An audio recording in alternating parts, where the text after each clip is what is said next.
Bora dar uma respirada, falar de saúde. A gente sabe o quanto é importante cuidar da saúde física, né, em qualquer idade. Mas muita gente se esquece que também é importante cuidar da mente, ainda mais depois de uma certa idade, né? E esse é o tema do nosso quadro 60 Mais de hoje. João Vitor Nel está ao vivo com uma psicóloga, vai explicar certinho pra gente por que é tão importante, né, esse cuidado.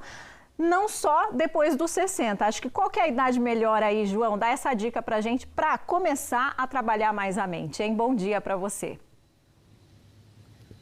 Ô, Claudinha, muito bom dia para você, para todo mundo que está com a gente aqui no Bom Dia Cidade. Quanto antes, melhor. Exercitar a mente sempre é muito bom, cuidar da saúde mental. No 60 mais é preciso ter alguns cuidados maiores. Por isso a gente veio aqui para casa do Carlos, recebeu a gente muito bem. Carlos está aqui comigo, a Tayane, psicóloga, está aqui do lado para a gente bater esse papo e falar um pouquinho dessas dores, principalmente nessa fase da vida, né? O Carlos estava batendo um papo com a gente aqui, conversando, que quando virou a chavinha, né, Carlos, para você foi muito difícil, porque você era extremamente ativo, trabalhava dando aulas em autoescola, ou seja, de manhã até a noite, de repente aposentou. Aí foi o grande primeiro baque? Muito bom dia. Bom dia, gente. Foi difícil sim, porque você tem muita atividade, de repente você fica meio abalado, mexe com o psicológico da gente e até com o físico também, né? E isso é importante a gente levar isso tudo em consideração, né, Tayane? Porque é uma mudança radical e isso, claro, impacta no dia a dia na vida desse idoso. É preciso ficar atento. Com certeza. O idoso ele tem várias mudanças. Muda a parte física, a mobilidade, a parte psicológica, ocorrem perdas, mudanças. Esse idoso ele tem uma probabilidade maior de ansiedade, depressão, né? A parte cognitiva também já não é mais a mesma.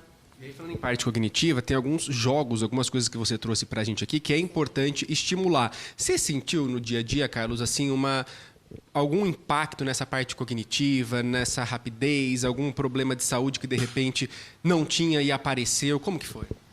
Mudou bastante, né? Primeiro que a gente demora para cair a ficha que está ficando idoso, né? E depois a parte física não tem mais a mesma disposição. E por ficar aposentado, parado, assim, não ter muita atividade, a gente também faz as coisas mais devagar, perde um pouco dessa habilidade que a gente tinha antes, né? A gente está vendo aqui alguns exemplos que dá para usar no dia a dia. Então, o jogo da memória, esse já é muito clássico, você compra em qualquer lugar, dá para fazer também em casa. Todo mundo conhece um pouquinho mais, mas dá para fazer também, a gente está vendo aqui, alguns tipos de jogos que você anota em casa. Aqui, por exemplo, é um deles. O que seria esse aqui, Tayane? Isso, esse aqui é um material de estimulação cognitiva, tá? E aqui a gente vai estimular a memória semântica, né? Que são as informações que a gente retém ao longo da nossa vida. Então, só para te dar um exemplo. Então, dentro da categoria de animais, né? Posso falar para o Carlos, olha, cite animais. Então, cavalo, cachorro. Então, a pessoa vai citando. É simples, dá para fazer em casa. Eu tenho isso no consultório, mas dá para fazer em casa. Na categoria cidades, aí você vai colocando o nome de cidade. São Carlos, Araraquara, Ribeirão Preto, Campinas.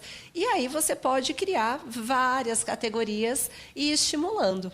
É importante a gente lembrar também que é comum, muitas vezes, o idoso ficar um pouquinho mais isolado, né? A família vai visitar menos, às vezes tem algum problema de audição em alguns casos, então você evita de conversar porque parece que vai ser complicado. É importante também a família trazer esse idoso sempre para esse contexto onde ele possa ser estimulado e participar de tudo de uma forma normalzinha, né? Isso, a estimulação cognitiva, eu falo que ela tem que estar na rotina, de forma simples. Você pode pegar um porta-retrato ali que está na sala e começar a conversar com o idoso sobre aquilo, sobre o momento, sobre as lembranças. Aí você já está estimulando. Perfeito. A gente, inclusive, escolheu esse cenário, não foi à toa, não. Tá vendo essa quantidade de plantas aqui? Porque o hobby do Carlos sempre foi cuidar de plantas e aí, nesse momento que foi um pouquinho mais delicado, ele intensificou. Então, aqui na casa dele tem muitas plantas, o ambiente fica mais gostoso, estimula essa parte cognitiva, tá com a mão na terra. Ótima dica também para as pessoas poderem passar por essa nova fase de uma maneira mais tranquila e mais saudável quando a gente fala de inteligência,